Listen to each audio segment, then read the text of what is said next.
Oh, it's the Anyone Can Get It tour. Bert Watson. We're rolling!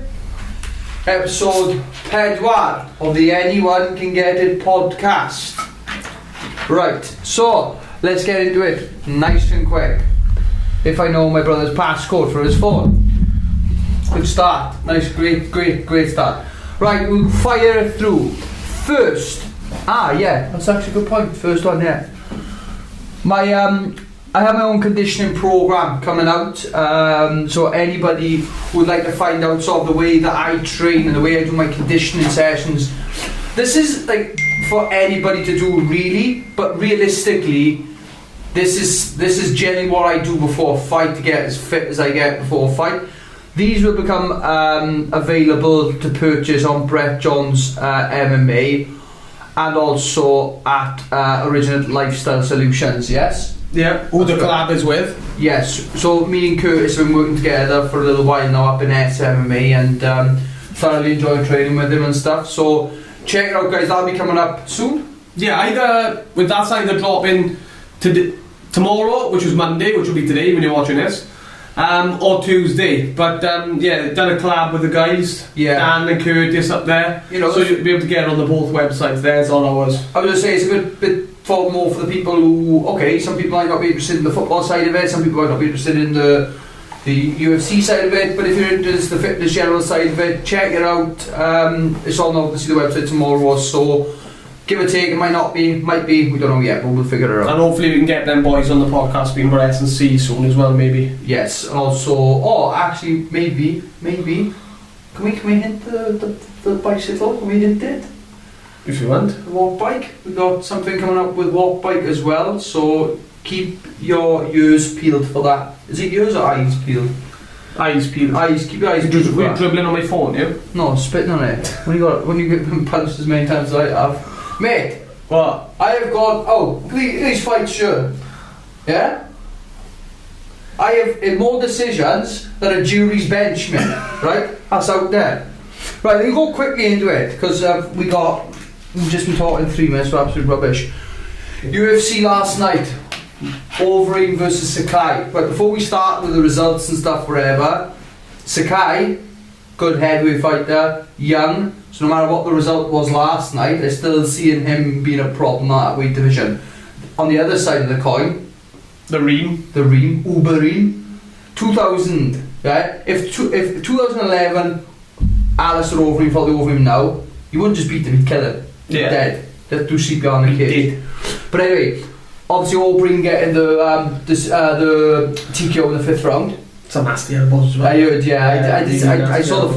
I saw the photos after the fight from Sakai. Oh, you do see his thing? Yeah, it was nice. But like I said, props to Overeem. The guy's getting older. He's saying about the age just being a number, but it's you're gonna find that at that UFC level is like the heavyweight guys seem to go that little bit more longer than the guys lightweight divisions. Things like, people don't take this into consideration, but with the weight cutting side of things, it takes lives, sort of fighting lives, if you know what I mean? Yeah. Like a cat's got 9 lives, it'll take lives off you that way, and UFC heavyweights don't tend to cut as much weight. Some heavyweights do, like Brock Lesnar's massive for the weight, but some fighters don't, and like a good heavyweight weight. I see a lot of guys, they never go to 265. They're a little bit lower than that. Some in the 230s, some in the 240s. Stipe was what Stipe at 230. 230, and I think Dan Colmy was in 235. You know what I mean? So they're not huge heavyweights. But he's Overeem's now in. I'd say now. I think his last fight was when, but he's in Colorado now, and yes, he's with Curtis Blades. Yeah, I did see that actually. Yeah, Curtis Blades. I think Curtis Blades has fought him before. Fought Overeem. Yeah, he stopped him with that. That was nasty. Yeah, but like that's sort of like, and all fairness to Overeem, he's been in this game long enough to realise what works and what doesn't, and seeing him pick up wins over Sakai, last fight, Walt Harris. Yeah, that was I consider them two, Sakai and Walt Harris, being up and coming heavyweights. They're not guys who have been there and done it. So for him to beat them guys, it's fantastic. So that's amazing. I won't really speak much about OSP, good fight there really, but obviously picked up the win in the 2nd round. KO? Yeah, just moving backwards and the Like that guy, what's his name? I can't remember his name, but he's the one who knocked out Paul Craig. Yeah. Yes. Yeah. So he was just very, very much same dapper as Tyson.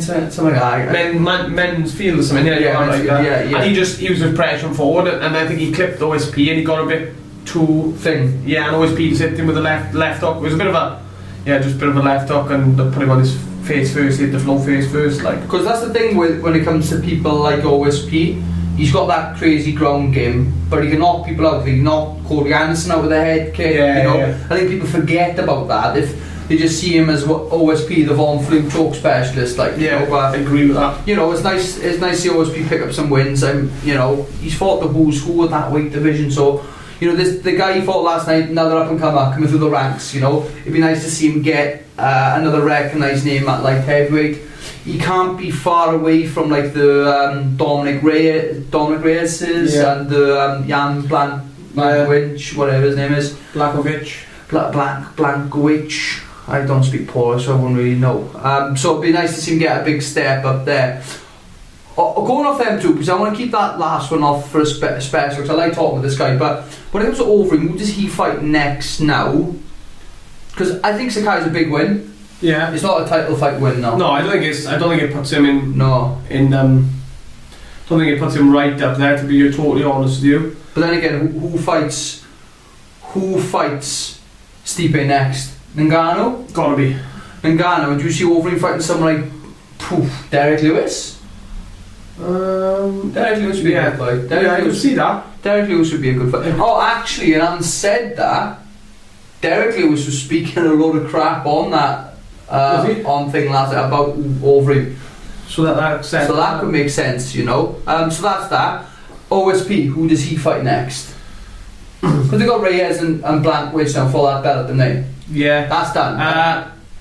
Rakic would be a very, very good one. Actually, that'd be an interesting one. Rakic is 5th now, but as OSP, was he ranked last night? I can't remember if he was ranked last night. Was he 8th? But OSP. But then does Rakic want to be looking? I think Rakic wants the title shot next. Yeah. Whether he gets it or not, I don't think so. But he could wait for it, Also, for the guys who watch you, I'm a big fan of someone just being slightly different. This fight that I'm going to talk about next rubs people up the wrong way. I like it. But the thing is, he's always been like this. I watched this guy in I think it was called Road FC or it's a promotion out in South Korea. This guy was doing all this crazy stuff there. Pereira, yeah? What's your thoughts on him? It's like a Ninja Turtle, isn't he? He's just nuts, isn't he? But I like that. It's something different for the fight, People want to see something a bit flamboyant, a bit different, and I like that. Oh, he's exciting to watch. He is very exciting, He is exciting. Did he Superman punch a guy off the cage as well? He successfully this time. Oh, he Superman someone's cage. He done a Showtime kick off the cage. Yeah. I don't think he didn't do this fight. It was a backflip. He usually does a couple of backflips in the cage. It's crazy, now. But the thing is, then people look at it as that when he fought. I can't remember the name of the guy he fought last. I'll have to. But he done all his backflips. Yeah, he lost the decision. That was who was the bantamweight who fought last night? Not Hunter Azure. Corey Smith. No. Cole Smith. Cole Smith's cornerman. That's who Pereira fought. The one we met him up in Vegas as well. That guy, but he picked a win. Yeah. So this guy lost slaps this time I saw. He was blowing him kisses. I know. You're either a fan or you're not. Some people find it disrespectful, but people forget sometimes it's a human fighting another human. People are going to get emotionally invested in the situation, and you can do whatever you can. He got a reaction out of it, and weirdly, I wouldn't have said that this would have been the outcome, but the third round really a choke. There wasn't really a tap there, was there? I don't think he tapped, to be honest with you. But what he didn't tap. And was I mad that he got stopped? No, because he was butchered. Yeah, I did. It was good that he got called there and then, to be honest with you. Right, another thing I want to talk about as well is obviously the bantamweight fight that we just spoke about, Paul Smith and Hunter Azure. Yeah. Because we haven't wrote that down here, but we did watch that together. Yeah, we watched that together. Thought it was a good fight, really good fight. I think them guys now, especially Hunter Azure coming off the Brian Kelleher loss, just went again and get the win. I thought it was a good fight. I thought it was an interesting fight. I think both fighters brought something to the table. And the reason why I'm talking about that fight is because I see them being potential opponents for myself. So, realistically, the Hunter Azure fight, I like that fight. Yeah. If they offered me Cole Smith the next fight, I like that fight as well. You know, I was obviously surprised with sort of in the third round with Cole Smith not changing things up really. Yeah, just look. It's not instead of defending them. Just looking to throw out. Just because I think he would have been the rear choke was really close in that third round though. He was hunting for that, but I felt like he kind of went for it, stopped, then just didn't think much of it again. If that was me, I would have spent 2 minutes trying to get that rear choke. Yeah, because he should have known he was down 2 rounds. He was down 2, and his corner told him. Yeah. His corner told him, and he just didn't think. So that would be potentially a fight. Hunter Azure would be a really, really good fight. Right. Okay. Next little bit. We keep on the UFC for the minute. Yeah. Okay. Chimaev. Hamzat Chimaev. Chimaev. Right. Okay. Fighting Mershaft on Gerald Mershaft. Who's good, man? I like Gerald. Yeah. Actually, me and him wanted 50k each for the calf slicer show. He fought and Baldy kicked Eric Spicely. They had a 50k for it, right? But you know what I don't like? What? That they're booking him for they're booking him straight after for my. I don't like that. Yeah, I think that's a bit disrespectful. And I think Gerald Mershaft will look at that. That'll be fuel for the fire. Oh yeah. You know, do I see Gerald really causing much issue there? I don't know. I really don't know. I hope he does. I like him. If I'm Gerald there, I'm looking at that thinking, that's let me tell you something. I'm going to try and take his head off, and even if I don't win, he ain't making the Damian Maia fight. Yeah, exactly. I'm going to try and butcher him. Imagine if he knocks out Chimaev, and then he goes, right, you had him booked for Maia. No, I want to fight Maia and fight that. You know, you can look at that in two ways. You can look at that as in that's really disrespectful, which I do think it as well. Like, I mean, it's like someone booking me, and then they go, like for example. Chimaev isn't just looking past him, the UFC are now. That's right. That's the bad thing about it, like, you know. But I'm interested in seeing how he gets on the Maia fight. If you told me if you had to pick one of them, what one would you lean towards? What do you mean? If you said Chimaev's got one fight out of them two, which one you pick him? I'd give him Damian Maia. I'd give Maia as well. You know. So he's well looking past Gerald. Yeah, but I'm not saying that he's going to beat Gerald. What I'm saying is, if I had picked the two fights, why just stylistically, why even bother thinking him for Mershaft and chuck him straight with Maia if that's going to be the case? Yeah, the thing is, I think I think that's what usually happens with wrestlers and stuff. You want to see the everyone wants to see wrestlers fight jitsu boys because they're saying, right, the only way we can basically stop this is by catching them, and it's the same with Ben Askren. Not saying Ben Askren is obviously a phenomenal wrestler. Yeah, but Maia stop that. Yeah, do you know what I mean? And that's why I think people put. Like, they're not going to set him up with a striker now because we just, they know that he's just going to maul strikers. Yeah. But then again, the UFC are doing a good thing where they put him with Mershaft, who I'd consider a striker, and then his next fight's a grappler. You're going to see two different sides to him. Well, that's why I would pick the Maia fight over the. But then again, I feel like the UFC put a lot of pressure on him there as well. You know, that could be as a domino waiting to fall over. That is, my opinion. But there we go. 4 fights in the UFC in a few months. 6 months, less than 6 months, but 4 fights. July, August, September, October. It's like 4 months into 4 months, 6 fights. 6 fights, 4 fights. 4 fights, sorry. 4 fights in 4 months. So that's still a lot. Fight a month. 50k. 50k. You had 2 50ks? No, he had 1 50k. He had 50k with John. He didn't have a good thing, did he? He didn't have 50k with McGee, I think. Oh, there we are. But still, he's got paid show and win bonus, 50k. Show and win bonus. Yeah. Well, fair play to him. Moving on quickly because we don't have much time for each section. My boy's back. He's back at the game. Angry Squirrel. Yeah, Angry Squirrel is back. Aiden James obviously got confirmation on his fight. The 24th of September. That's what I saw on the Brave post. There we are. Okay. I'm not sure if it's that. Thursday, the 24th. That is the Fight Kingdom show. Bahrain. Bit of a spin-off of Fight Island, the Fight Kingdom name. Yeah, I like it, it's good. I don't know much about him. I'm not going to try and pronounce the guy's fighting's name, but I think he's one of the KHK boys. There we are, so like a Bahraini? Yeah, I think I had a look at some footage and the Prince of Bahrain walks out with there we are. stuff. So it's interesting because obviously, You know, Aiden hasn't been in that cage environment for a while, but seeing him in his conditioning at the minute, he's in incredible. Yeah, he looks in good probably the nick. best I've ever Yeah, seen really him good wise. nick, Looks fantastic. Boys are saying his sparring is looking good as well. Been sparring loads with Ben Ellis. Yeah. You know, he's been doing little bits and bobs, but it's nice to see Aiden back in on a personal level as well. Seeing him get back in. A lot of fighters don't really know this, but to come back from a loss is really difficult. And all fairness to Aiden, you know, the guy is so professional in what he does. It's just absolutely amazing seeing him get back in. I'm really proud of him as well because of the last few months have been really difficult for him. He's more than capable of doing it. You know, he went to Jordan, didn't he? He went to Jordan and knocked out, what's his name? Jalal. Yeah. I mean, he's had some good wins, mate. He's still got a very good record. 4-1 is a good record. And he's travelling these places as well. Good experience. Game, right, that's that. Tank is back. We know something you don't know.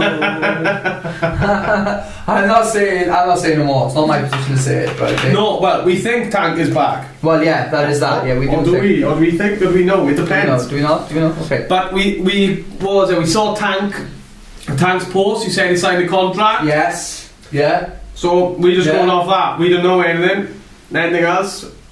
That's all we're going off. Who else? Right. Let's do a little section now. Wait, no, there's another one. No, it's not. There's another fight we think as well. I forgot to write it down.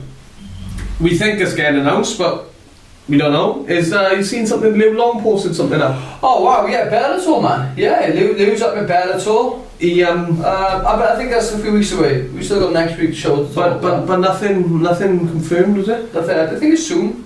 Bellator going to do it nice and quick. The boys are teasing us with these posts. Not telling us much.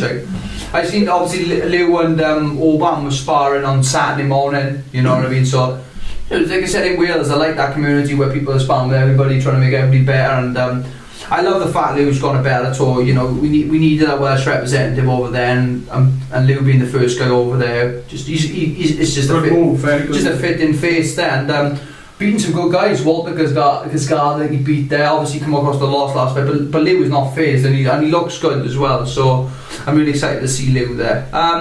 Right, quick section. I'm going to turn this into a competition. Right. Okay. Okay. And every couple of weeks we'll do this with different names. Okay. Fighter nicknames. Okay. So we got Shane Burgos, Jose Torres, Jack Shaw, Jamal Hill, Scott Pedersen, Aiden James, and Jordan Peak, right? Okay. And Spartan. Or Nathan Morgan. Okay. So I'll go for the nicknames. Shane Hurricane Burgos, Jose. Oh, okay, it's Jose Short. This is what I think. It's Jose Shorty Torres, but it's a bit more than that. Little shorty. You'll see the clip. Yeah. You'll see the clip. I love that story with Jose Torres. Jack Tank Shaw, Jamal Sweet Dreams Hill, Scott. Now this is what people don't know. Scott Dencraft, I think it's called, but Dencraft, we call it Dencraft. Aidan, the Angry Squirrel, and a personal favourite of mine, Jordan Undertaker Peak. Now, for people who don't know about Jordan Peak, he's going to explain now anyway. Yeah, he will explain. But it's a fantastic nickname because when me and Scott were talking a few weeks ago, we were like, Peaky, why do they call him this? But you'll understand, and it's quite a funny story. But we'll put a poll out on the Anyone Get a Podcast Instagram page, and we'll have a winner and we'll announce it next week. How about that? Sounds good. Yeah, there we go. That's it for part 1. See you back in part 2. Check these clips out. I got my fight nickname from my first ever MMA coach, who asked us to spar, and I knew how to box. So the only MMA move I've ever seen that I thought I could do was a push kick, and I did it because I watched it on 300. So I tried to do a push kick and shouted, "This is Sparta," and then I got the nickname Spartan. What's going on, guys? Scott Pedersen here. Just going to let you in on how I got my nickname Dencraft. So it was 2015, I had my third amateur fight. and I ended up winning by power guillotine in the 3rd round. So I'm part Norwegian, and I believe Dencraft in Norwegian is the power. So the power guillotine ended up sticking, and now it's Scott Dencraft Pedersen.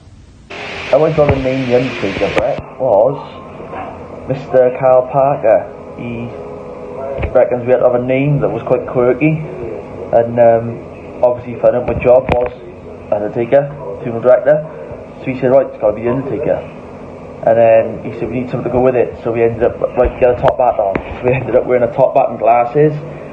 Went to Shake's gym then, over to Leary, and then Tank and the boys were there. And I thought, right, let's surprise her one day. Chuck the hat on, chuck the glasses on, and after the session ended, Saturday session I think it was, session ended, run into the gym, the hat and glasses on, that was it. And then Tank come up to the saying, R.I. Peak, rest in peak.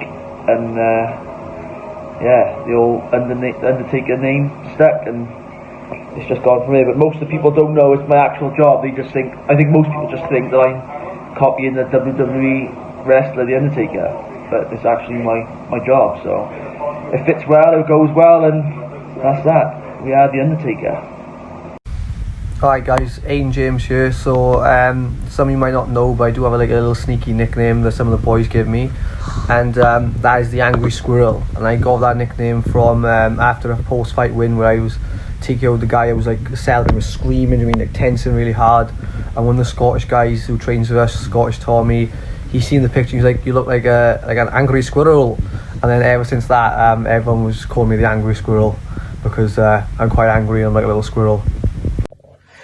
What's up, Sir Brett Johns? My name is Jose Shorty Torres, and for people who don't know, which most people don't, my full nickname is not just Shorty, it is Lil Shorty G, L-I-L Shorty G. The reason why, not just because I'm short, yes, that doesn't help, and it's actually a running theme in our family. My mom is smaller than me. She's like here. My father's literally my height. My brother's the same height. All of us had the nickname Shorty. My brother was a graffiti artist, so he decided to venture off and get his own name. Good for him. But for me, I took on the family legacy with Shorty. My father was a goon in a gang, and he was just a guy, you know, if you remember Rocky 1, he was the one that collected all the money, beat up people to collect the money. And my father was very, very rough, and his nickname was Shorty G. He was in a gang called the Gents, and so automatically the G was after your name. So his name was Shorty G. Mine is Little Shorty G, and I represent all day, every day. So my nickname comes from when I was a little kid training at my first gym. Sparred with one of the adults, old school, his name Simon Owner, one of the original MMA fighters in Wales, and come at him like a banshee. Obviously carrying a few extra pounds, and he goes to my old man, "Fuck me mush, he's like a young Tank Abbott," he said. And ever since it was stuck. Everyone calls me Tank now. Even people who don't know me from fighting know me as Tank. So that's where Tank originated from. So there you go. Guys, UFC featherweight Hurricane Shane Burgos here. Just a quick explanation of how I got my nickname. So back in like 7th or 8th grade, had the UFC game for the PlayStation 2 at the time, and obviously I wanted to make myself in the game. So just going through the list of different nicknames to pick for myself, and I stumbled across Hurricane Shane. And I was like, you know what, that sounds pretty cool. It rhymes, and it's stuck ever since. Ever since then, that's been my nickname. A question: Brett's got his own podcast now. It's the Anyone Can Get It podcast. So we want to know how you got your nickname, Sweet Dreams. How I got my nickname, Sweet Dreams. Yeah. I think I told Brett this while we was at dinner back in Raleigh. I think I told him this. I think they asked me, and I told him. So my first amateur fight, I was booked to fight like probably like a month and a half after I started training. Like 6 weeks into my training, I had my first fight. So I hadn't even thought of a name for real, you know. So like we're sitting at the table and we're filling out the info, and it's like, "What's your fight name?" I'm like, "Shit, I don't know." I was like, "I don't know." And the Beyonce song, "You Can Be a Sweet Dream, Beautiful Night." Somebody was like, "Oh, you should be like one person." I think one person suggested like The Nightmare. I was like, "Nah, Diego." You had Diego, and I had a couple other. But it was like Sweet Dreams. I was like, all right, I'm gonna put it. I was like, yeah. I was like, I threw that shit. Look, I put it down on some funny shit. I put it down really on some funny shit. Like, I'm gonna end up changing this shit. We're gonna see how this shit go. You know what I mean? And then I went in and knocked the dude out in like 40-something seconds. And it's like, Yeah, so it's stuck. Yeah, we got. Everybody was sweet. It's like, I'm like, Good, brother. Just a quick one from us. Peace out. Look after yourself, brother. Appreciate you, bro. Tell Brett Catch you up soon, yeah? Huh? Catch you soon. Oh, yeah, for sure, bro. Peace out, bro. Bye-bye. See you. Oh man, the Johns brothers, man. I love those guys, bro. I love Brett Johns. They whole team, bro. Those dudes are funny as shit. They cool. Right, so obviously you've just seen the nicknames. Like we said, we will put a poll up or maybe like a tournament structure to see who's got the best nickname. My personal favourite, I'm not going to put like little things now, but Peaky's Undertaker one, it's got a good story behind it. I like Shane Burgos' one as well. Shane Burgos' one is really cool. Well, they're all cool nicknames. The funniest one by a long shot is Aiden James. By a long shot. But that's that. Right, okay guys, moving swiftly on to some international football. How about that, innit? International football, that's what I'm dressed against, boys. Ashley's a true patriot today. I'm going to spike the leg on me. Yeah, international football. Okay, thoughts on the Thursday game? Finland versus Wales. 90 minutes of my life I couldn't get back. Yeah, but the boys are saying that obviously midweek I don't watch football, I have to train. Very Thursdays is the grinder. Thursdays is the SME wrestling class, the grinding one. I was grinding on the sofa back at Chris watching the game. I bet you would burn some calories. Not burn, you didn't burn calories. Yeah, put them on. Kiefer Moore scores about 79th minute.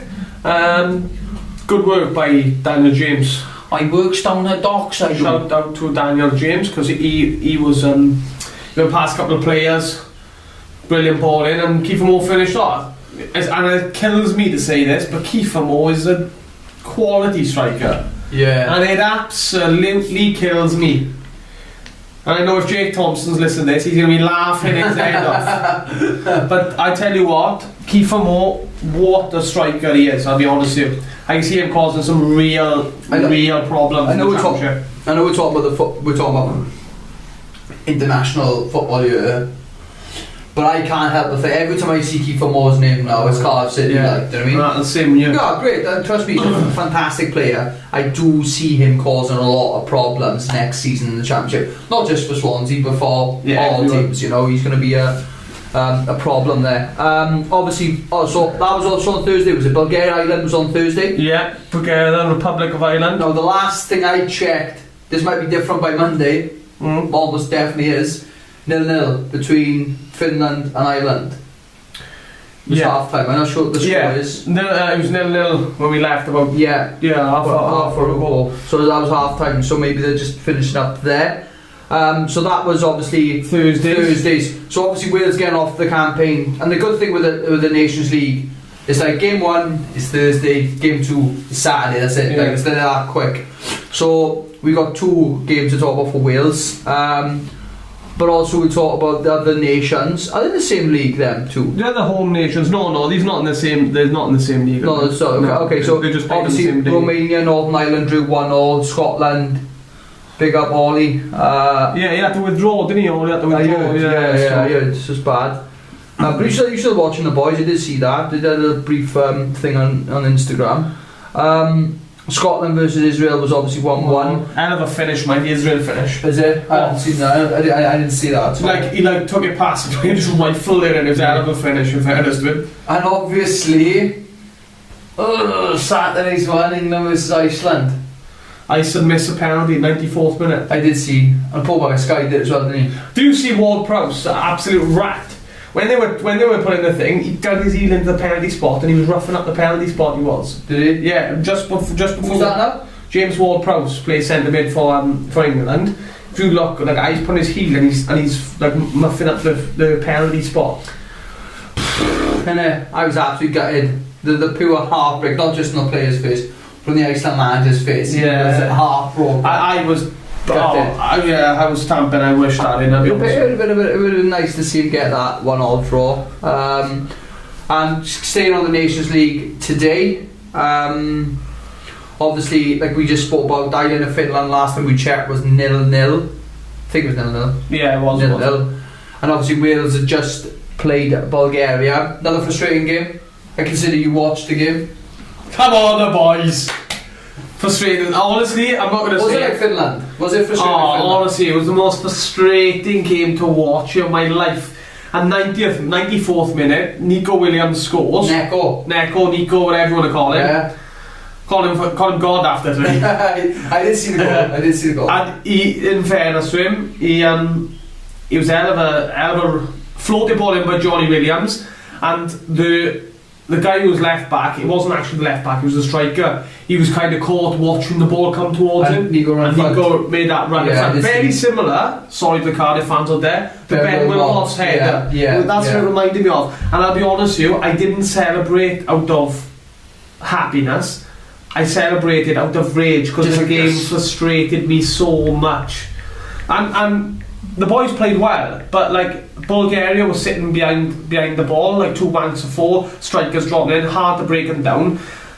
I felt like Morel and Smith in the centre of midfield, great players, but they remind me very much of like Tom Carroll, and I hate that when the first ball people look at is like the square or backwards. Yeah. And it's really, really frustrating to watch someone. I understand you can't go forward all the time, but it's really frustrating to watch 2 players who are playing right next to each other just going square and backwards and not penetrating balls through to the feet. You've got someone like Keith Moore up front. You had Harlobs and Kanu come on after. Yeah, I did see that. Who can hold the ball up as well. And then the more frustrating part about it is you've got Ethan Ampadu playing centre back, who is the person who can thread them balls. Yeah. Because we didn't quite have a centre back fit and ready at the minute. Yeah. They put Ampadu there, so it was frustrating in that aspect that we weren't playing, through balls. We didn't really create many chances. I was very, very impressed with Dai Brooks. I love Dai Brooks. I think he's brilliant. But he went off after a bit. Bale went off. Bale played the full 90. Dai Brooks went off after about 75. And yeah, Conor Roberts played well, but Neko come on for Conor Roberts. Yeah. So I was going to say, I like how like a lot of people kind of give originally with Giggs name, and not a lot of people are a big fan of it or whatever, but I like the way he's playing the youngsters in the squad and stuff, and the youngsters are performing as well, especially because that is Nico's second game. Yeah. Your first game was he come on for a bit. Thursday. Yeah. Do you know what I mean? So it's nice to see that. Obviously we've got a lot to talk about for the football side of things. Right. Carabao Cup. We'll start off after we talk so much crap about Newport in the episode before. There's us calling Newport they're worse than Bond Thirds. Okay, so start off first though. Cardiff City. That's the only consolation on this. We're out, but you've come out with us. Yeah, that softened the blow a bit. So, in actual fact, I think Newport are the best team in Wales. Yeah. It's been Cardiff out with Swansea out with Cardiff, best team in Wales. Turns out Newport can't be. So obviously the Carabao Cup was yesterday. A disaster. Oh look, like, there's not a thing about it. Like I'm not saying any excuse to the boys. Newport Cup, you're the better team, and they scored early. Yeah, real early. And obviously there's a lot of players out with obviously international duty, but take nothing away from Newport. It was a good little performance, isn't it? Yeah. And also obviously scoring the second goal before half time, and the second half was just what it is then. I was kind of watching it on Sky Sports News, just watching. I just see the time just going, and in the end there was like 90 odd minutes. I'm just waiting for the final whistle so I can just turn the TV over. Yeah, so you know it's over. So I know it's over. But Newport County qualified. Only consolation is they're Welsh. They've gone through the Welsh, But I'm absolutely heartbroken that there was no crowd for that game. That would have been amazing. I'm actually quite chuffed now. I would have gone up definitely for that game. I'm absolutely gutted. The football boys with me said as well they would have liked to have gone up for that game, but obviously with everything going on at the minute, it's just a frustrating thing with all the crowd. It's nice to see Brighton doing something about it, though, bringing obviously people into the stadiums and stuff. But yeah, and obviously Cardiff losing 3-0 to Northampton, it wasn't exactly a good start for them either. But then again, I prefer to have a bad start in the Carabao Cup than a bad start in the league, so whatever, it is what it is. Right, I'll let you crack on the next one. Selena, what's going on? Yeah, so apparently the French team, Dijon, I think are coming in, closing in. They've changed the shirt numbers as well, and Selena ain't got a shirt number. Right. The Swans have. They've changed the shirt numbers. And I think one of the new guys has got 23? No, I think one of the new guys might have Selena's shirt. What is Selena's number? 10. Oh, 10, sorry. So, who's 23? 23 is Roberts. I thought it was Roberts, yeah, that's right. What else? We've got Matt Grimes who's linked to Watford. He was linked to Watford. What's happened there? Yeah, but he played. He played, I was going to say, yeah, he did play. So I don't know what the thought is behind that. And you know what it's like with these transfer windows and stuff. You know, Dan James went all the way to Leeds, had a picture of the Leeds shirt, and he's still inside front. But I've been living with The Rock. What's that all about? What's that? Van der Horn. Oh, so we thought Van der Horn was going to Brentford, but he's actually gone to Bundesliga side that's just come up. I couldn't even pronounce the name of the side when I read it. Oh, right, okay. So there's no point me writing it down. But there's a Bundesliga side. They were in Bundesliga 2 last year, and they come up, so he's gone there. Okay. I don't know if... So we take everything back about the Brentford thing. Yeah, so actually, cheers Mike for everything you've done. Yeah, thank you. Thomas Frank, Muppet. Yeah, that was it. Tom Carroll as well. Obviously, he wasn't with us. He was the last club to be with us. He wasn't with us. Yeah. He was last. Sorry, we were his last club, but he was. He was like his contract. I think. He was released. Swans terminated his contract with January. He's now with QPR. Right. All the best to him. I'll be honest with you. I don't mean this in a thing way, but I'm quite glad to see the back of him because he is the epitome of what I said earlier about the guy who plays the ball to the side and backwards. Yeah. And it's such a safe way to play football that it slows you down. Like, so safe. So that's why I'm not a fan of that style of football, to be honest. You and me, I like to see attack it. If we're going to lose the game, then I'd rather lose the game 5-4. Do you know what I mean? Yeah. But, what else we got? And I got told about this earlier, which is obviously a bit of the academy situation as well. I've been told this earlier. Yeah, so I think the thought thing process behind it all is that Swans Academy and stuff, I think they used to play in the highest, they used to play in the Premier. Right. Like their division's just been the Premier, but now I think they've gone down. They've gone down, so they're not competing against the top sides. Right. Which Swansea have always had that, like a great academy for youngsters. Like a lot of people have come through that, like Roden, Roberts, Daniel James. Yeah, well, McBurney done. Yeah, I think McBurney was with us from young, wasn't he? Well, I'm sure he was with us from young. So I guess you're not going to see them problems until maybe 5, 6 years, 6, 7 years. Yeah, you're not going to see them problems arise, but. No. It's not something I would have done personally, but apparently they've saved themselves 3 million a year, 4 million a year. Then I don't know. There's this and that in there really with it all, but yeah. And then you bumping into your mate then? Yeah, so I'm in Tesco's. He's going fishing. He was. Basically, I was walking through the aisles in my local Tesco's in Pont Arvelice, and I was coming from training, and I thought, I'll slip off. I need to get a load of malt wheaties. Also known as shreddies. Other cereals are available. And I was walking through the aisles and I passed. I thought, big first, recognise this guy.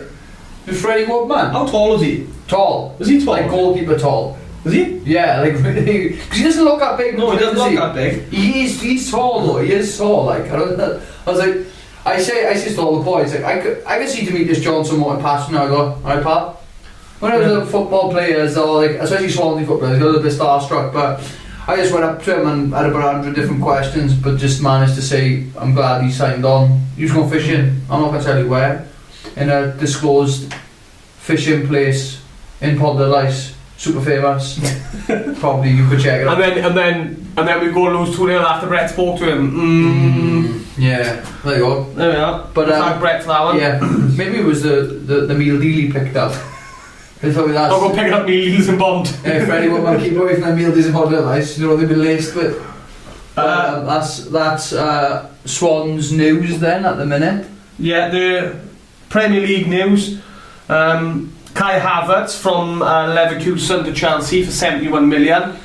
I don't know what's been in Frank Lampard's water this transfer window, but he is buying things. Yeah, who's the guy who owns the Abramovich?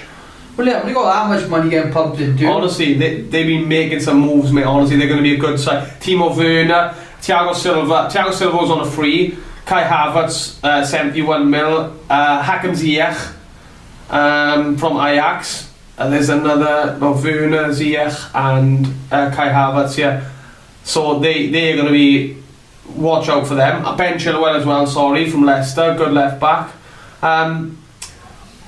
That's enough for Chelsea. Don't like Chelsea. Yeah. And then that Donny van de Beek to Man United from Ajax. From Ajax, yeah. Did you see what Edwin van der Sar? Did you see what? No. Did you see what the Edwin van der Sar? He's like the Ajax like CEO or whatever. I think he's very high up in Ajax. Could well be like the board director there. And he wrote a big letter to Man United, saying, you know, like Donny's been in the academy, he's always had dreams of playing for Man United and stuff. I know you guys will take good care of him.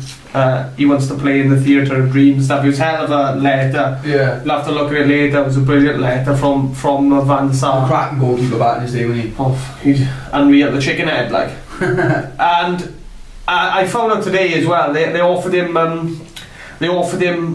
obviously he gets to pick his number, and he picked number 34 after his one of his friends. I don't know if you heard a couple of years back, there was a boy playing for Ajax who had like I'm sure he suffered some kind of stroke and stuff. Oh, yeah. And he couldn't he's very good mates with him, and he couldn't, I think he doesn't play football anymore because he's in a bit of a knot, and he picked 34 for his mate. Oh, you know, nice. But moving on to something a bit more controversial. Yes. Brazil and England. I didn't know it was England as well. England, yeah.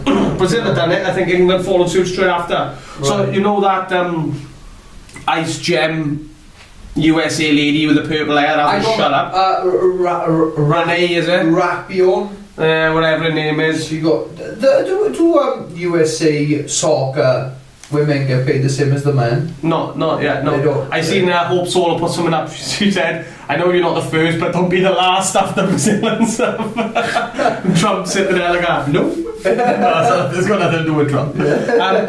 But Brazil and England women are getting paid the same as the men. That's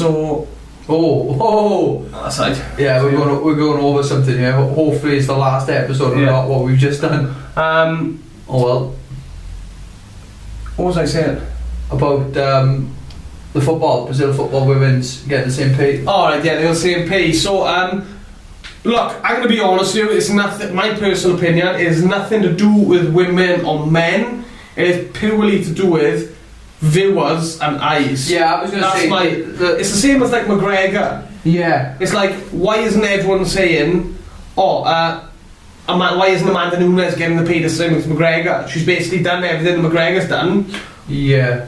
But the eyes are not on you. So women football does not bring as much eyes as men football. And that's got nothing to do with women themselves. There's nothing to do with sex. And I think I like watching the women football sometimes. I do watch it. Yeah. But it's the women's Premier League or whatever league they've got is nowhere near as advertising. Where does this money come from then? No. Does it come from the advertising? Yeah, but then again, it's not coming out of my pocket, so I don't really care. Advertising, you know, you're talking about when all these stadiums get back open, there's going to be 50,000 fans down in Arsenal, but there's not going to be 50,000 fans watching the women in Arsenal, is there?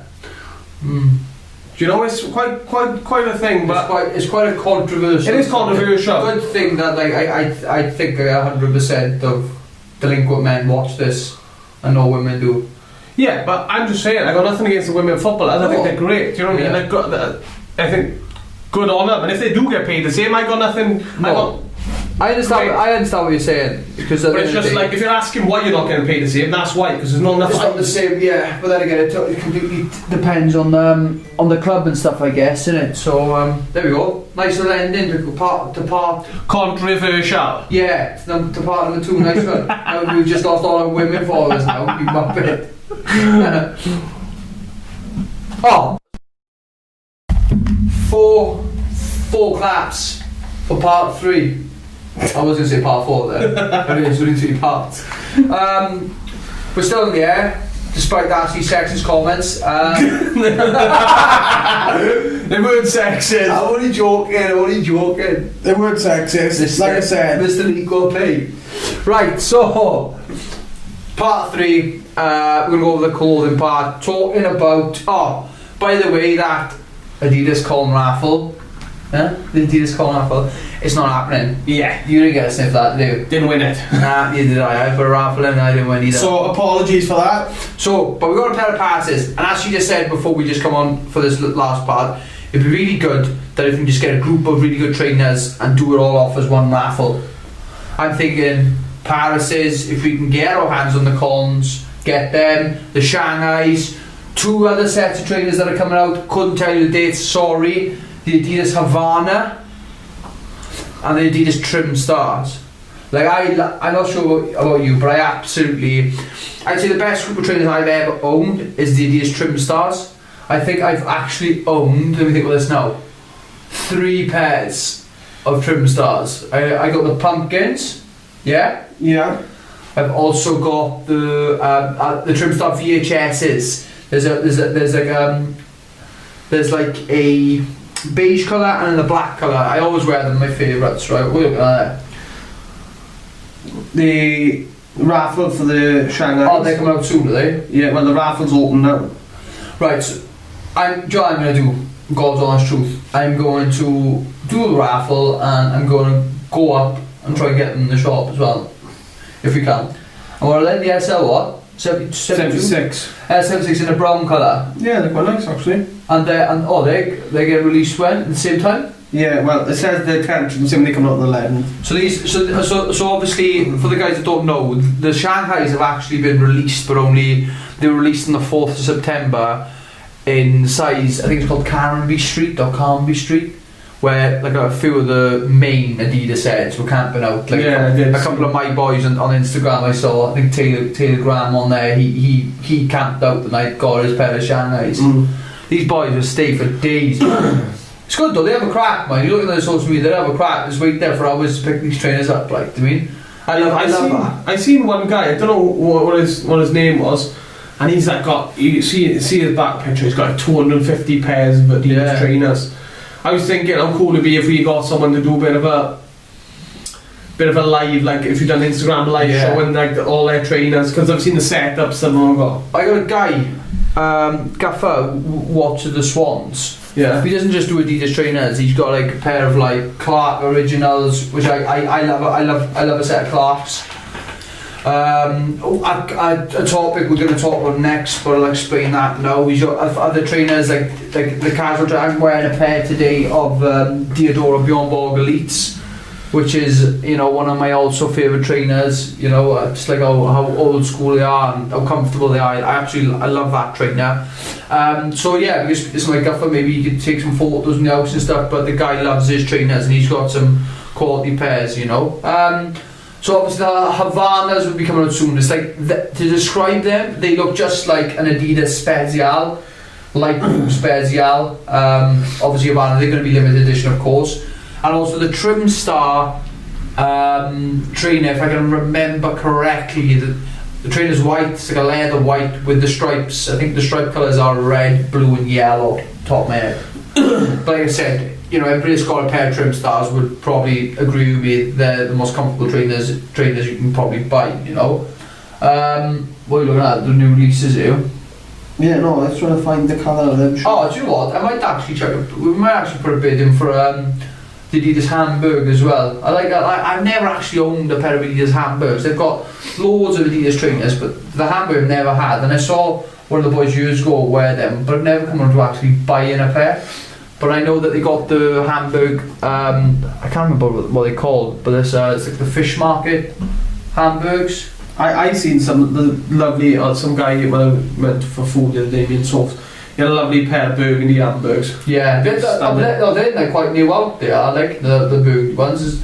They've been released recently, they have, unless it's been a reissue. And you just find yourself sometimes staring up, you're looking at just staring at people's shoes, and then someone looks at you and you're like, oh, wait. Yeah, look at it. I did that, I was in Greece, and ironically, a guy passed me in a pair of Adidas Columns, the older ones, the ones that I got. And there's a staring, his training as my missus is talking to me, and she's like, Brett. And I'm like, what are you doing? Look at his trainers, man, give me a break, like. Right, so that's number one. And I got a bit of a subject now, which is a bit like, I don't know, you take it, it's a bit more different, okay? And I was telling you the story last night, and you didn't believe me about the story, dude. It's such an amazing story. Yeah, it is a really, really good story. For the casual football fans, they might know this already, but the two stories here, I'll start off with the CP Company Stone Island story, okay? So, two major casual clothing brands, this sort of time and era, CP Company, Stone Island. Casual clothing be anybody's preferable taste, you know. Like I heard a guy on the 80s casuals, the real 80s casuals on Facebook say, it don't matter what brands to me, it's how you wear it. And I completely agree with that. It is how you wear it. But the brands I feel loyal to is CP Company, Stone Island when it comes to jackets. I absolutely love them two brands, and I didn't know back in the years and years ago when CP Company came around, because CP Company was first. People forget this. CP Company is the jackets where you flip up, they got the goggles, and they were that was basically made for the rally. I think it's called the Maglia Rally or the Millie Maglia Rally. So what happened is the race drivers would be driving, they get wind in their eyes, they'd have these like hoods on, the goggles. People just associate it somehow with football violence, that you put the goggles on so people can't see your face, blah blah. It's to do with the rally, and if you look on like places like eBay, you will see little pins that you can see. Back in the 80s used to wear these jackets, and CP Company would sponsor them rallies for the racing drivers to wear their jackets, right? Okay. But the creator of CP Company is a guy called Massimo Osti, an Italian designer who made these jackets. Yeah. Then he went off on a second tangent where he did if I'm not mistaken, he did a few different clothing brands, but the two major ones that people know of, he started with CP Company, did that a little bit, and then went off to Stone Island. I think Massimo Osti passed away, if I can remember correctly, I think it might have been the 80s or maybe the 90s, passed away. Then the two companies went separate ways. Now they're owned by two sets of different people. The Stone Island brand is, we speak to a family on Instagram who we get on with really well, who are really nice to me. Tia Ravetti and the guys there. Famous Ravetti is Carlo Ravetti, who everybody absolutely adores and idolises when it comes to the casual clothing brand, especially with Stone Island. Me myself, I love that brand. So it's a brand who's, as a kid, I'd always look up to them brands like Stone Island and think I just one day I'm going to get a jacket. Yeah, I want one of them jackets, now he's got about 25. Not trying to sell them all off now. But no, they got them, and obviously I'm a big fan of CP Company. I couldn't really tell you which one I prefer better, but as jackets go, Brett Johnson's personal favourites to them too. I couldn't even divide them. But the story I want to talk about today, this is where the kind of subject for me started to change. I look at sets of trainers at the minute and love every single pair of trainers that I've got.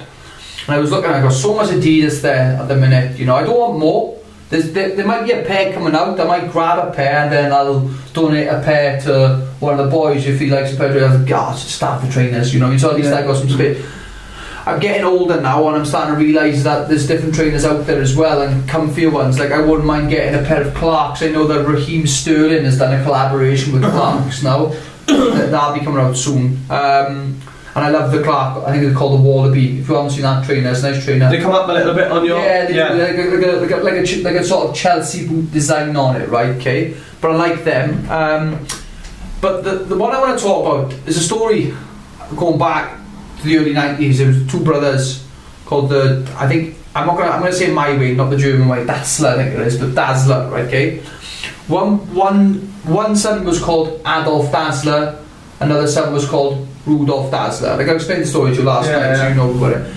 But basically, they were cobblers. They were brothers who made trainers and shoes, and basically were really well known, especially in Germany, going up until the 40s. And I actually kept, I didn't know this, I knew the story, and all the Adidas fans will know this story, but they actually gave a pair of Dassler's shoes to Jesse Owen, who hit a record long jump in the 1936 Berlin Olympics. So they in a pair of Adidas shoes? No, Dassler shoes. Right. Right, okay. Now, the reason why I actually say it is Adidas is because Adolf Dassler's nickname is Adi Dassler, Adidas.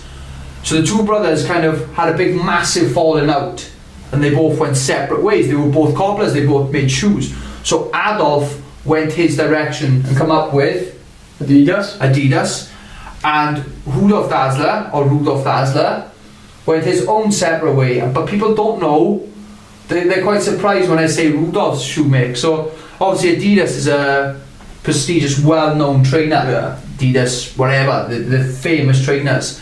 But Rudolf obviously went his own way and created Puma. So these are two sets of brothers who were cobblers in Germany, one went Adidas and he did his own thing with Adidas, and Rudolf went his own way and did Puma. I think they argued over stuff about the war in Germany, because obviously that's where they were from from Germany, and there was arguments between the two brothers, but they properly fell out. I don't think they ever spoke. So they went two separate ways. My little thing to you is, what do you consider, obviously, this is where I'm at, I consider a Diodora Bjorn Borg Elite to be a casual trainer. That doesn't mean I'm saying that Diodora trainers is a casual trainer. Most Adidas trainers are not a casual trainer, but Adidas Originals and certain like City Series I class them as a... So what you're saying is what you mean is the Diodora is a casual trainer, not a casual make. Is that what you're saying? The Diodora Bjorn Borg Elite is a casual trainer. But Diodora isn't a casual make. I don't see that. There's certain trainers, I do see them being thing. Maybe there's another Diodora, like you got Diodora Bjorn Borg Elites, different colours, silver. I got a pair of gold one with the B Elite signature going through it. You got the gold ones, you got the silver ones. I got a pair of red ones in the outs, you got a pair of blue ones, you got a pair of navy ones, you got a pair of green ones. I consider them to be a casual trainer. My argument is because I was looking through size and I saw a couple of Puma trainers there. Now, I just want to know how Adidas just became this trainer. If it's going about Adi Dassler, because a lot of the Adidas fanatics love Adi Dassler. Yeah. But his brother was Puma. Do you know what I mean? So why wouldn't the two be related as a football casual brand?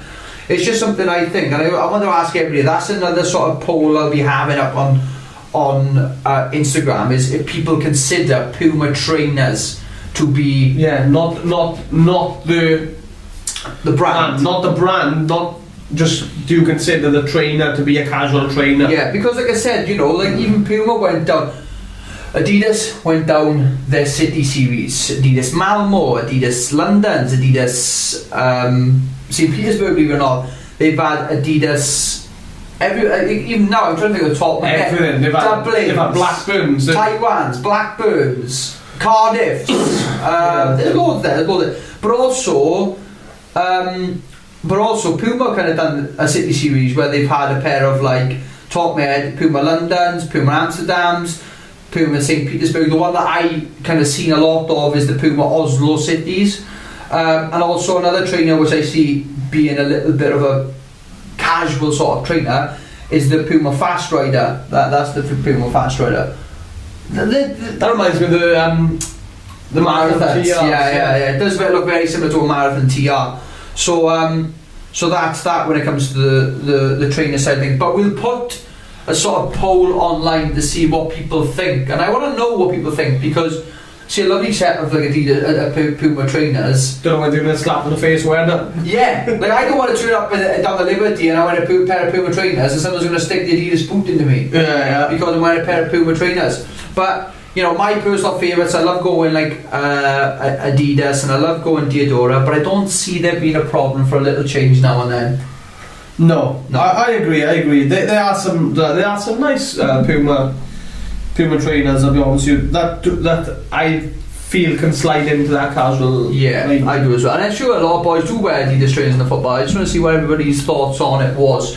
Right, little quick bit. We got about 5 minutes left here, so I want to talk about basically clothing now. It's all about trainers, but about clothing now. Obviously, as people do know, I'm a massive, huge fanatic when it comes to films like The Firm and The Business. My favourite film, which people are surprised at. Me and you are different when it comes to this stuff for me. My favourite film is The Business. Your favourite film of the two is The Firm. You like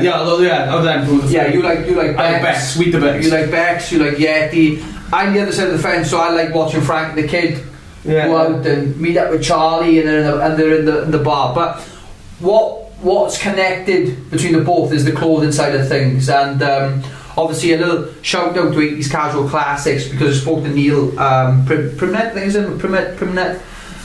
who obviously kitted out not just them two films. He's done work for Breaking Bad, he's done work for This Is England, done loads of different things, but them two are the films which basically brought out this era of Fila Original, Serge Deschini, Alessi, loads there.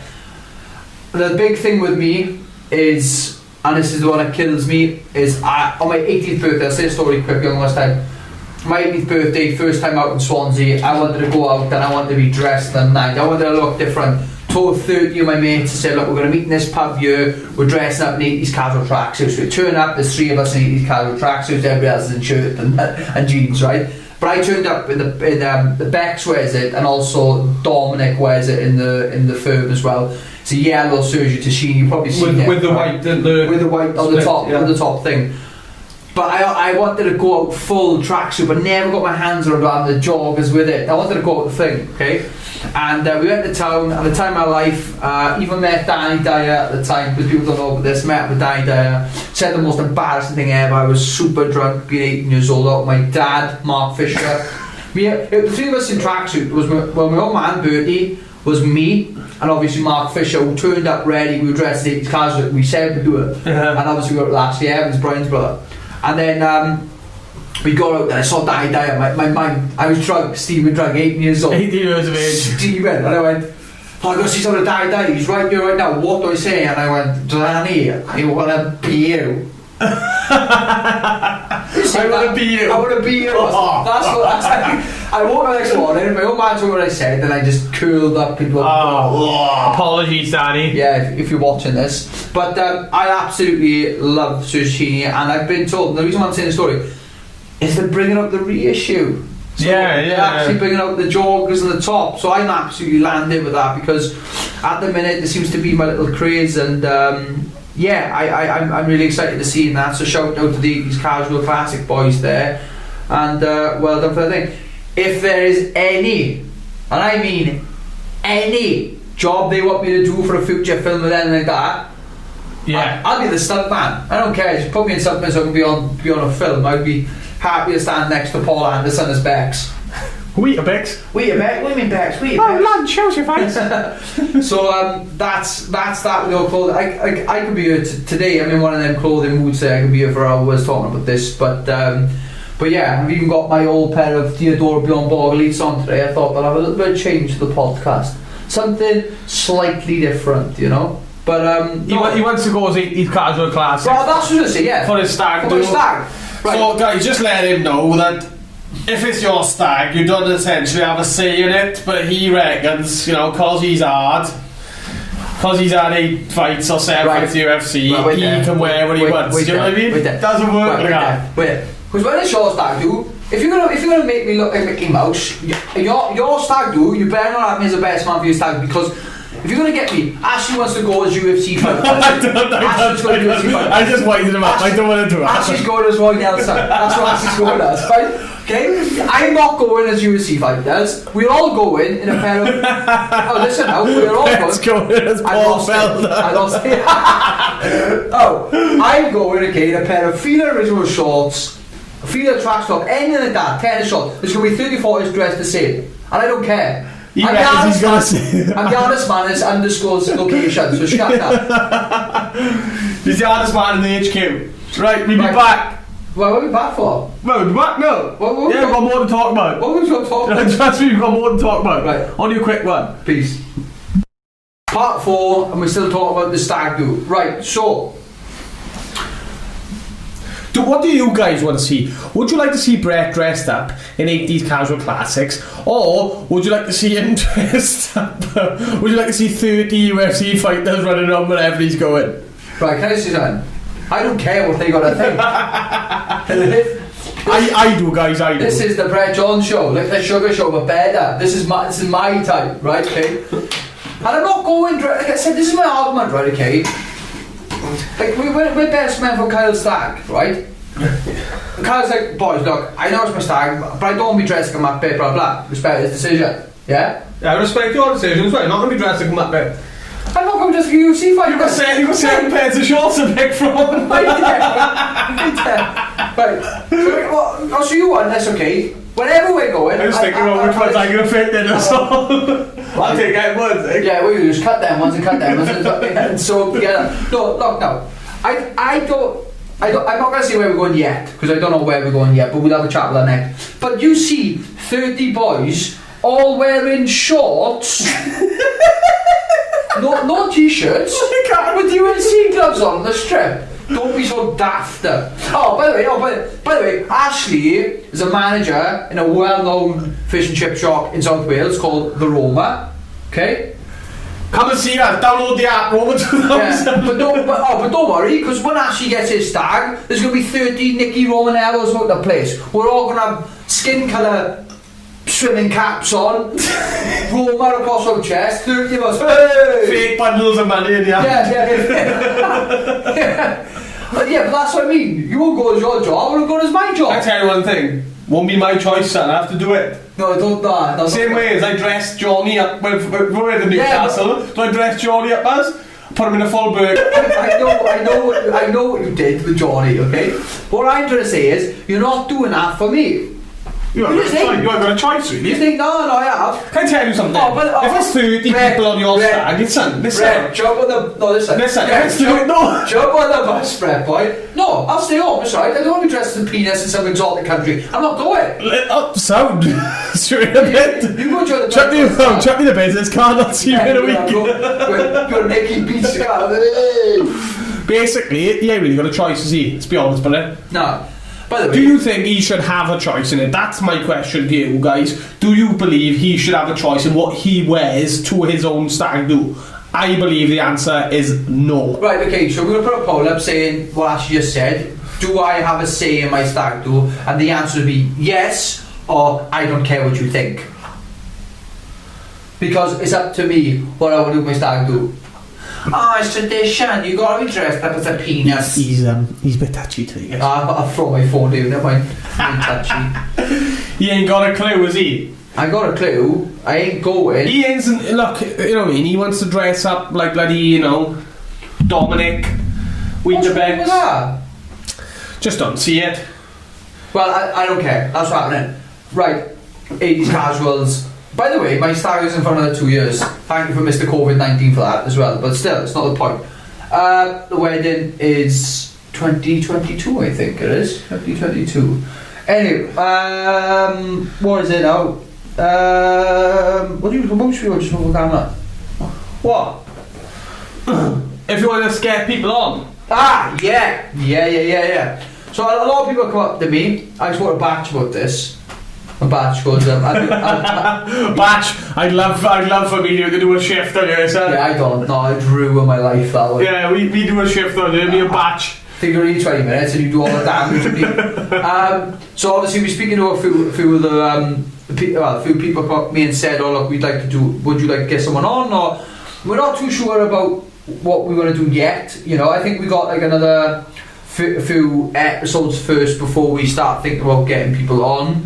The argument is we, you know, obviously people will have to travel, or we'd have to travel to people, and my my timetable at the minute is Is, charter block. His timetable at the minute is probably, well, alright for the minute, but will be charter block. Yeah. So we're a little bit thing about it at the minute, but we will get it sussed out and sorted. But let us know who you think we should have online, really, you know.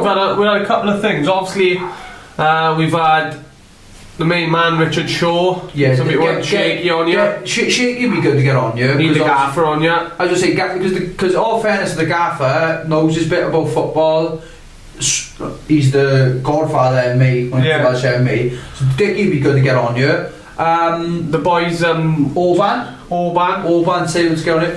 But not only that as well, we're not trying to get people on you who are just again me oriented. I like to get people on you who are different, who are from the outside, who have just got good stories themselves to say. I'm not here. It doesn't. They don't have to be well recognised figures to come on the show, you know. And one of the best people for doing this in a podcast is the Ambition is Critical podcast with Paddy and Ryan. Yeah. They get whoever they want on there. In all fairness, you know what? People might disagree with me, but I can say I got a choice of podcasts. I can watch the Ambition is Critical podcast or the Joe Rogan podcast. 9 times out of 10 I'm going to be picking the Ambition is Critical podcast. Yeah. The only time I ever watch the Joe Rogan podcast is when Michael Chandler goes on there. You know? Yeah. But I like the way they've done it, and you know, they'll get any Tom, Dick and Harry on there just to talk about stories. You know, you got, imagine getting Chili and Smithy on you for one, and then the next episode we get, you know, Richard Shaw on for one, we get Tank on for one. We just want to mix it up a bit, you know. Yeah, John Phillips on for one. Do you know what I mean? People cover it all. People with good stories might get a couple of the football boys on. We don't know. Maybe a Swans player. You know, we don't know yet. You know. But we couldn't obviously do a bit of a collab as well with the Ambition is Critical, or Lily and Dio in. Yeah, because obviously you got when it comes to Swansea podcasts, I think two of the ones that people should listen to would be Turn the Lights Out and Ambition is Critical, only because I've done work for the two. I'd say done work. I've been on the podcast. Thoroughly like the boys, Lily and Dave as well, good guys, and obviously with Paddy. Paddy is nuts. That's all you hear. We're going to sit to them. That's all you hear is the beers opening. Yeah. Paddy, right? I did my last one I did with Paddy was actually in his house, and he's got a cool little living room set up there. Was it Ryan's? I can't remember whose house it was. But it was a cool little set up there. But I thoroughly enjoyed doing them podcasts. So that's obviously the boys there. Did I put time on this time? Yeah, I did. So that's another thing we were speaking about briefly as well was obviously in my sort of game, sponsorship is huge, not just for me but for fighters in general. People don't realise how much sponsorship goes for fighters. You know, when I first started off, I remember the first sponsor I'm asking, they're like, "Oh, you should get a sponsor." So in my head I go, right, you're right there. Got on my phone, bear in mind this is 17, 18 years old Brett Johns, just started fighting. Right, dear Red Bull. Dear Red Bull, I just bought a car, any chance you can look after me? Yeah, and basically, I didn't get a response back. And ever since then, I've been monster through and through, and hands were waiting for a sponsorship. But no, like I said, you know, so when it comes to sponsorship, and this is not just for me, this is just like a thank you to the people who sponsored the Welsh MMA fighters, the Welsh MMA scene. I've got so many. We got the banner up here. I got Bet Clever, Weekend Offender, GMW, RNF Property Group, Watches Wales, Hemp Valley, Diogo Events, Tatami.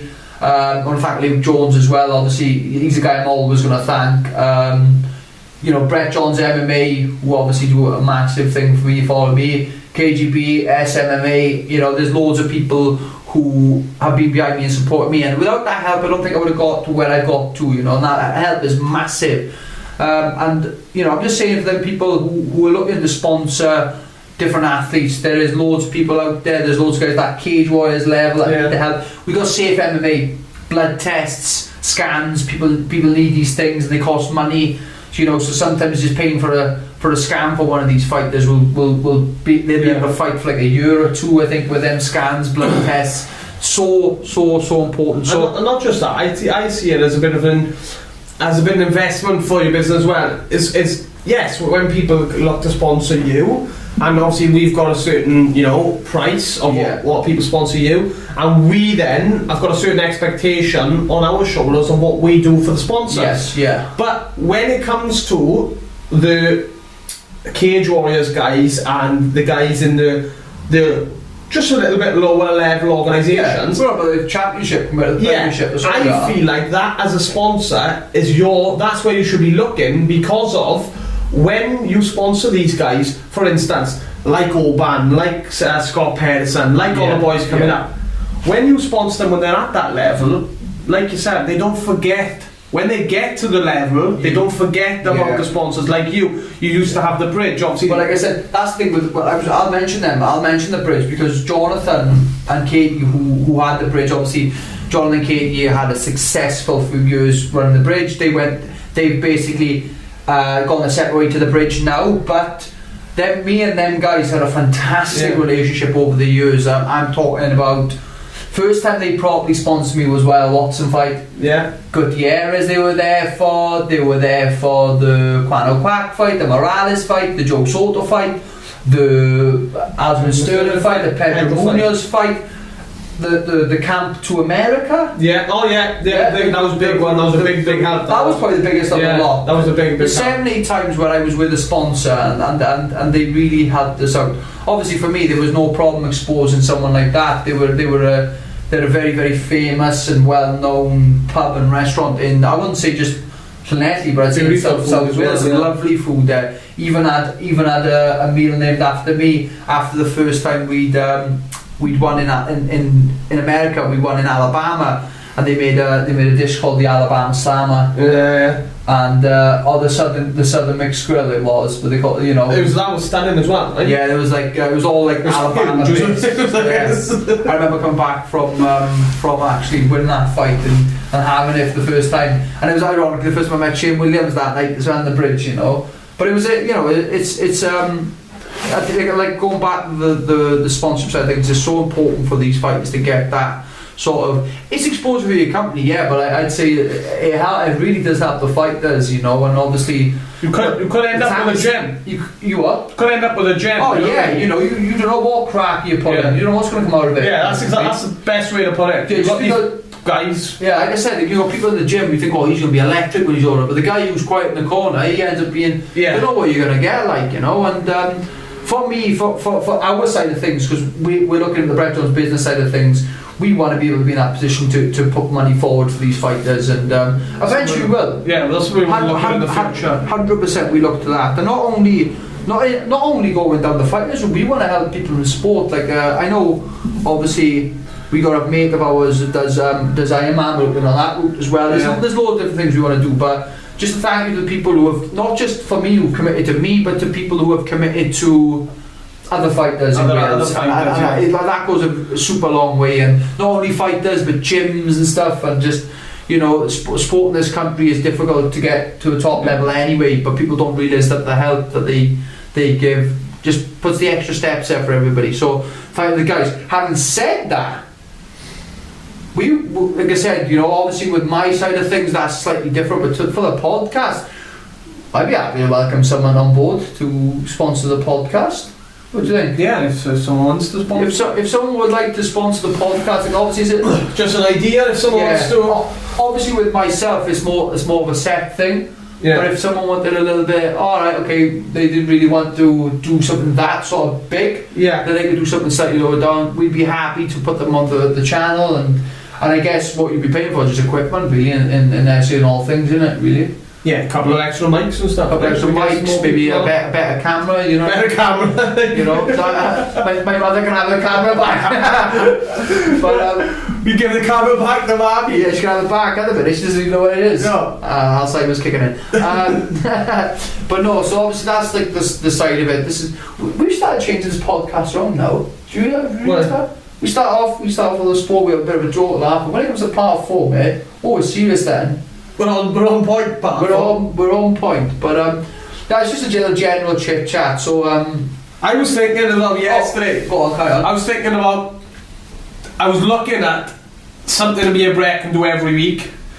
Me versus Brett in a challenge. Yeah, you ain't winning a fight in one. Well, no, that is it. I'm not winning the fight in one. You're right. But I saw a little boxing ring with 2 boxing guys, and you've got the. You still won't beat me. You still won't beat me. So maybe if anyone's got any other ideas of what me and Brett can do every week, a challenge between me and him, and maybe over 6 months we have a leaderboard, and if I win, he buys me something. If he wins, he still buys me something. I was gonna say, I reckon this. Actually, we put a Stone Island on it. That's what we'll do.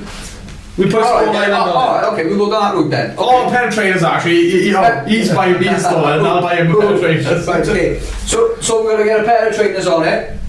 Brett versus Ashley. What time's on that? We've got 4 minutes. Right. Brett versus Ashley. Bill versus Ben. Yeah, okay. Winner gets a pair of trainers of choice.